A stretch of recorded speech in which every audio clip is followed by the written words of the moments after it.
Mississippi Delta was shining like a national guitar. In 1953, two boys met at a school talent show in Queens. By 1970, they were the biggest duo in music. Then one said something unforgivable. Not about music, not about money. For the next decade, they sang perfect harmonies on stage while refusing to speak backstage. One secretly recorded 30 solo songs behind the other's back. The other erased vocals without asking. In 2015, one called the other a monster in print. They wouldn't speak again for 9 years. This is how childhood friends became bitter enemies. Paul Simon was born on October 13, 1941 in Newark, New Jersey. His parents were Hungarian Jews. His mother, Belle, taught elementary school. His father, Louis, lived a double life. By day, he was a college professor. By night, he played bass in dance bands under the name Lee Sims. Their home was full of both books and music. Paul grew up surrounded by tradition, structure, and rhythm. Belle took him to synagogue. Louis took him to Yankee Stadium. Watching Mickey Mantle and Joe DiMaggio wasn't just about baseball. It was about heroes. Years later, Paul would write DiMaggio into Mrs. Robinson. Donald Fagen once said, Paul was a classic New York Jewish kid, one who loved music and baseball, the two things that often helped immigrants feel like they belonged. In 1945, when Paul was just 4, the family moved to Queens to a neighborhood called Kew Gardens Hills. That move changed everything. It wasn't just a new home. It was a new world. The family stayed up late watching Louis perform on TV shows like The Jackie Gleason Show and Arthur Godfrey and His Friends. Paul saw his father go from teacher-performer in a flash. It left a mark. He realized music wasn't just sound. It was identity, performance, and career. The neighborhood in Queens was full of Jewish families who loved music and valued education. Paul soaked in every note. He discovered jazz, Woody Guthrie, and the gritty folk blues of Lead Belly. All of it shaped the way he saw the world. It wasn't long before he found a musical hero right in his school. In 1953, Paul was 11 years old. During a talent show at Public School 164, he saw a boy his age, Art Garfunkel, sing alone on stage. A girl whispered how good he was. That did it. Paul was hooked not just on singing, but on the idea of singing as a way to impress people, especially girls. The two met again later that year, when they both acted in Alice in Wonderland for their 6th grade graduation. It was just a school play, but for them, it was the start of a musical empire. Their voices blended like they were meant to be together. They formed a doo-wop group called the Peptones and performed at school dances and block parties. Paul started writing songs. By age 13, he had already written their first original. By 15, they weren't just classmates. They were recording artists. In 1957, under the names Tom and Jerry, they recorded Hey Schoolgirl, a song inspired by their obsession with the Everly Brothers. They wrote it by accident while trying to remember the lyrics to Hey Doll Baby. They scraped together $25 to record a demo. That was a lot for kids in 1957, but it worked. Promoter Sid Prosen heard them and signed them. Paul became Jerry Landis.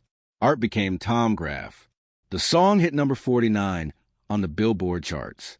It sold over 100,000 copies. They even got a spot on American Bandstand. At just 15, they were famous. But beneath the surface, trouble was already brewing. Even then, Paul was doing more than singing. He had written their first song, The Girl for Me, when he was just 12 or 13. His father even wrote out the lyrics and chords, and that paper now sits in the Library of Congress. Art had the better voice. Paul had the pen and the ambition. That imbalance, Paul creating, Art performing, was there from the start, and it was only going to get worse. Between 1957 and 1964, Paul lived a secret musical life. While still working with Art, he also recorded over 30 songs under fake names. Jerry Landis, Paul Kane, and True Taylor.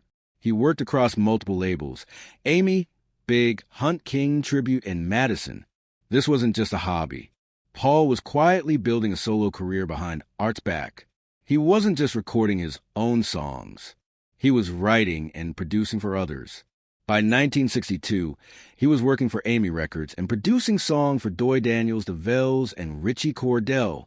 His first solo single, As True Taylor, came out in 1958. That means he was already planning his own career just months after the success of Hey Schoolgirl.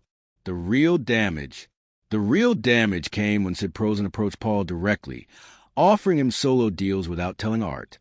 Paul didn't mention it. Art found out later, and it broke him. He later said the betrayal shattered their friendship. He never forgave it. While Art still believed in their duo, Paul was preparing an escape.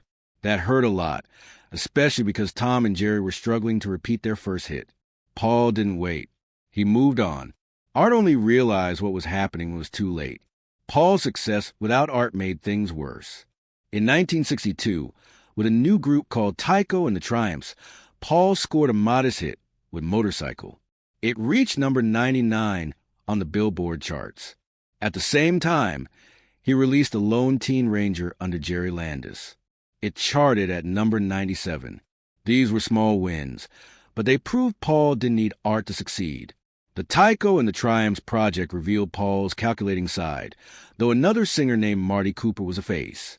Paul sang lead on the song that charted. He was pulling strings behind the scenes while keeping his solo identity separate. This confirmed what Paul already believed. He could make it alone. That made his earlier betrayal feel even more strategic. He wasn't just branching out. He was replacing Art without telling him. In 1958, they split. It wasn't dramatic at the time. They just drifted, but the damage was deep. They didn't reconnect until 1963, 5 full years. During that time, Paul released more than 30 songs under various names. Art tried to make music, too, but without Paul's network or drive, he didn't get far. Paul Simon and Art Garfunkel didn't reunite in 1963 because they missed each other. They were desperate. By 1963, Paul was barely hanging on. He worked for a music publisher cold, calling labels to pitch songs. One of his songs, He Was My Brother, caught the attention of Columbia Records producer Tom Wilson. But Wilson didn't want Paul. He wanted the song for a British group, so Paul made a bold move. He convinced Wilson to give him an Art 1 studio audition. They sang The Sound of Silence. Wilson, who'd worked with jazz legends like Miles Davis, was stunned. He loved Paul's lyrics and Art's clear voice. That one audition got them a real contract. For the first time, they used their real names. But their troubles were just beginning. Their debut album, Wednesday Morning, 3 a.m., was a total failure. Released on October 19, 1964, it sold just 1,000 copies in 8 months. The folk sound they leaned on was suddenly outdated. The Beatles had changed everything. Columbia tried to market them as part of the old folk tradition at the worst possible time. The reviews were weak. The sales were worse. The duo split again. Paul ran off to England. He played tiny clubs. He even recorded a solo album, there called the Paul Simon Songbook. Meanwhile, Art stayed in New York and went back to school at Columbia University. They didn't know it. But the songs Paul wrote during this lonely exile would later become part of their future hits. Then something crazy happened. In 1965, without telling them, producer Tom Wilson added electric guitars and drums to The Sound of Silence.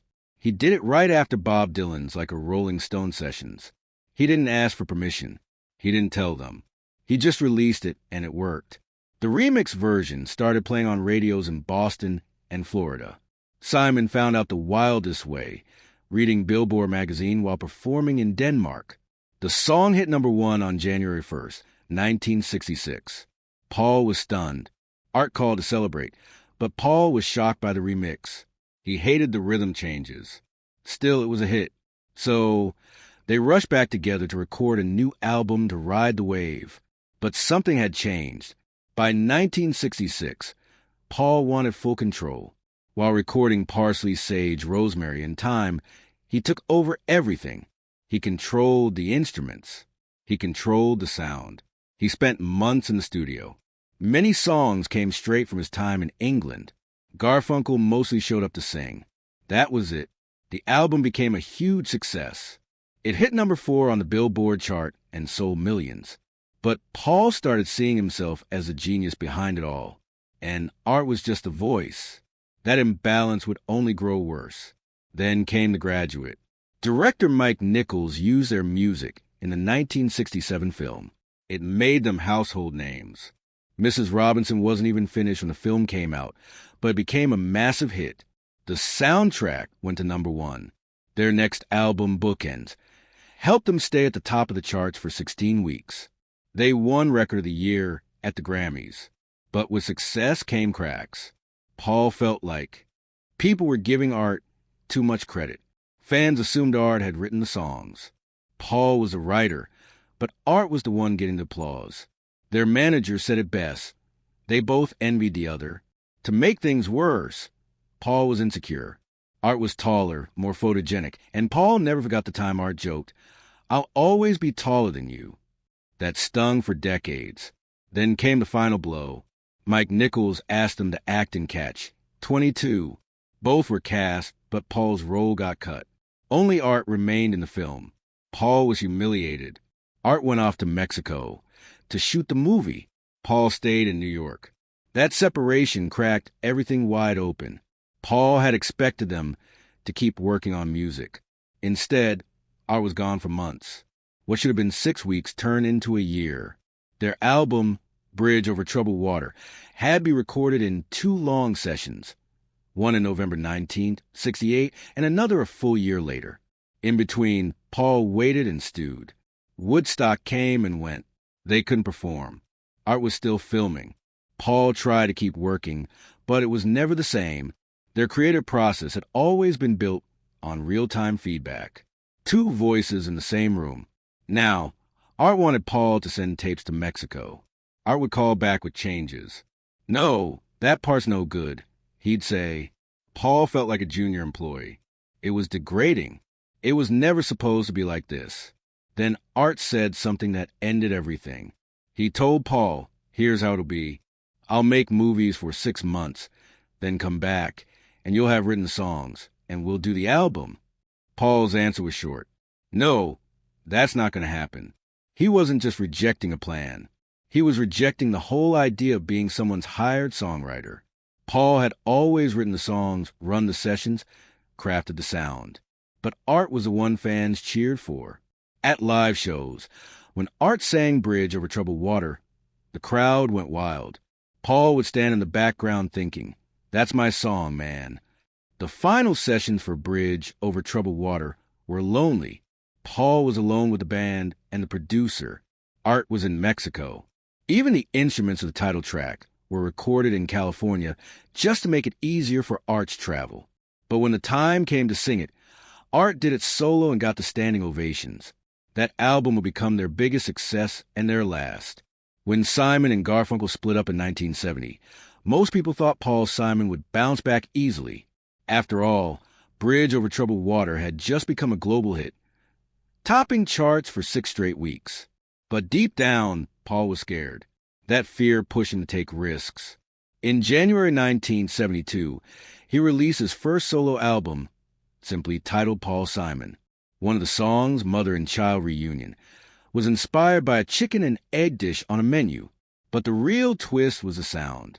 Paul had gone to Kingston, Jamaica, and recorded reggae music with Jimmy Cliff's band. It worked. The song reached the top 5 in both the U.S. and the U.K. Another track, Me and Julio Down by the Schoolyard, reached number 22 and proved Paul could still write songs that felt like stories. The album hit number 4 in the U.S. and even topped charts in the U.K. and Japan. In 1973, Paul dropped There Goes Rhymin' Simon. His confidence was growing fast. He tried new styles, new instruments. The single Kodachrome hit number 2 using photography as a clever way to talk about memory. Then came Loves Me Like a Rock, which topped the Cashbox charts.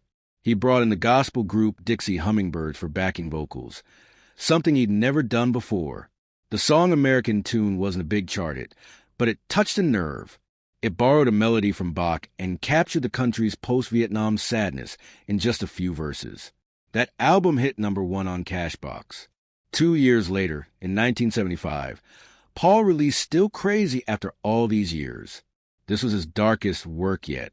He had just divorced Peggy Harper, and the songs were full of heartache and doubt. But it was a hit.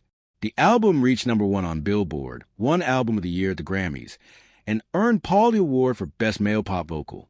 The biggest track, 50 Ways to Leave Your Lover, spent 3 weeks at #1 in early 1976. That same album also had My Little Town, a surprise reunion with Art Garfunkel that climbed to #9. But Paul's personal life was far from stable. In 1983, he married Carrie Fisher, the woman known to the world as Princess Leia. Their relationship was a whirlwind. They met during the Star Wars craze and quickly fell for each other. But marrying during his reunion tour with Garfunkel proved to be a huge mistake. In a 2024 documentary, Paul looked back and said the marriage was exhausting. Carrie lived in the spotlight. She understood fame. Paul didn't. She played the media like a game, and Paul just wasn't built for it. Their marriage lasted just 11 months, but it left a mark. Both were reaching career highs. Paul was back in the spotlight. Carrie was still at the center of Hollywood. Even Lorne Michaels, Paul's best man, said the marriage felt like a storm. Fame surrounded them constantly. Paul later admitted that Carrie's world wore him down. Her mood swings, her addictions, and her love for the public eye. It was all too much. He said he felt like life had turned into a media circus. That emotional chaos seeped into Paul's music. His 1983 album Hearts and Bones flopped commercially even though critics loved it. The songs were deep, personal, and raw, but audiences didn't connect, at least not then. Looking back, it's clear he was unraveling inside. Meanwhile, the wealth and fame created more problems. Their marriage lived on private jets in 5-star hotels and under constant camera flashes. Lorne Michaels said it felt like being trapped in a dream. But to Paul, it felt more like a nightmare. Carrie thrived in that world. Paul didn't. He felt fake, like he was playing a role just to survive. After they split, Paul changed. He married Edie Brickell in 1992, and they built a much quieter life with 3 kids. He stayed out of the tabloids after that. But controversy wasn't done with Paul. In 1985, he traveled to apartheid-era South Africa. The United Nations had a strict boycott against any cultural exchange with the regime. But Paul went anyway. He spent 9 days recording with local musicians in Soweto. They worked under curfews, police threats, and fear. But Paul paid them $200 an hour, more than triple New York rates. Locals made just $15 a day. Still, activists were furious. Ghana's UN ambassador said Paul bowed to apartheid just by being there. Backlash came fast. Protests followed him in London and Birmingham. Musicians condemned him. And when Paul toured with Graceland, picket lines followed him everywhere. Then came a different scandal. This one about theft. Steve Berlin of Los Lobos claimed Paul stole their song. During the Graceland sessions, Berlin said Paul showed up with literally nothing and asked them to jam. They did. Later, Paul used that song on the album without giving them credit. When they protested, Berlin said Paul just told them, "Sue me, see what happens." Paul denied that, but Los Lobos said they got nothing. No credit, no pay, just silence. There were more credit disputes, especially from African musicians. Some defended Paul, others felt exploited. South African jazz legend Jonas Gwangwa said, "So it takes another white man to discover my people." It was a harsh truth. Simon did pay above market rates and promised royalties, but many believed he still held too much control. Paul didn't back down. He said the music itself was a protest. He didn't write political lyrics because he believed the message was in the collaboration. He even said, "I didn't ask permission from the ANC." That made things worse. The ANC and United Nations blacklisted him. He was banned from South Africa and accused of breaking international law. In 1987, the UN removed his name, but the damage was done. Even decades later, artists like Billy Bragg and Jerry Dammers still protested when Paul returned to London. It all started with a surprise meeting in 1975. Paul Simon and Art Garfunkel hadn't spoken much since their bitter split in 1970. But in a Los Angeles studio, while recording with John Lennon and Harry Nilsson, they found themselves in the same room again. Something clicked. The tension seemed to melt. And for a moment, it felt like old times. They decided to give it another shot, to be a duo again. They spent months in the studio that year. It felt like they were chasing the past, trying to revive the magic that made them famous. But it didn't work. After all that effort, all they had to show was one song, My Little Town. Ironically, the song ended up on both their solo albums, not a joint one. It was as if they wanted to reunite, but couldn't even agree on how to share their only song. It was a warning sign of everything that would follow. Then came a high point. On September 19th, 1981, they stood together in Central Park. Over 500,000 people showed up. The crowd filled every corner of the Great Lawn. People climbed trees, sat on rooftops. Anything for a glimpse? The concert wasn't just big, it was historic. HBO paid over $1 million to air it. The live album went double platinum. They raised $51,000 to help fix up the crumbling park.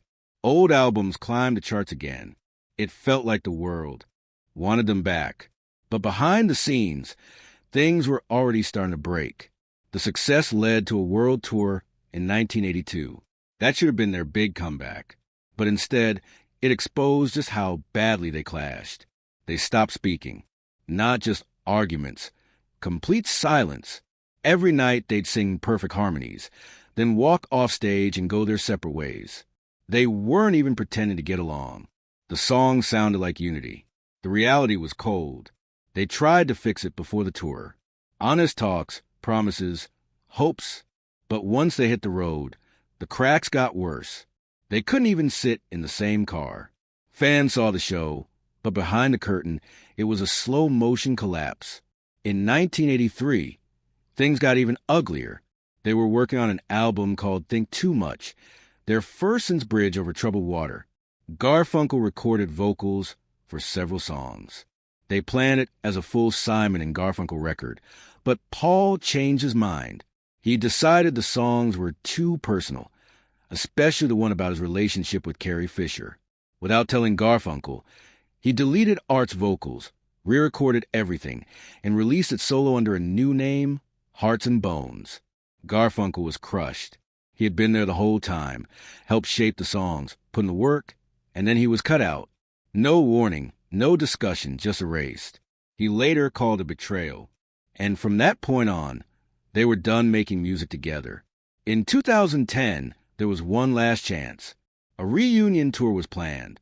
It was supposed to kick off in New Orleans, but Garfunkel suddenly developed vocal cord paralysis. He couldn't sing. The tour was postponed, then canceled. Simon didn't take it well. He felt like Garfunkel hadn't been honest about how bad it was. The trust that was already thin finally broke. Garfunkel apologized to fans, but the damage was done. Even after he recovered, Simon didn't want to continue. In 2015, Garfunkel lashed out. That May, Garfunkel gave a brutal interview to The Telegraph. He called Simon a jerk and an idiot for walking away after Bridge Over Troubled Water. He said their friendship started in 1953 because he felt sorry for Simon's short height. Then came the line that hit hardest. That compensation gesture created a monster. It wasn't just mean, it was personal, and it hurt. The interviewer asked if Simon had a Napoleon complex.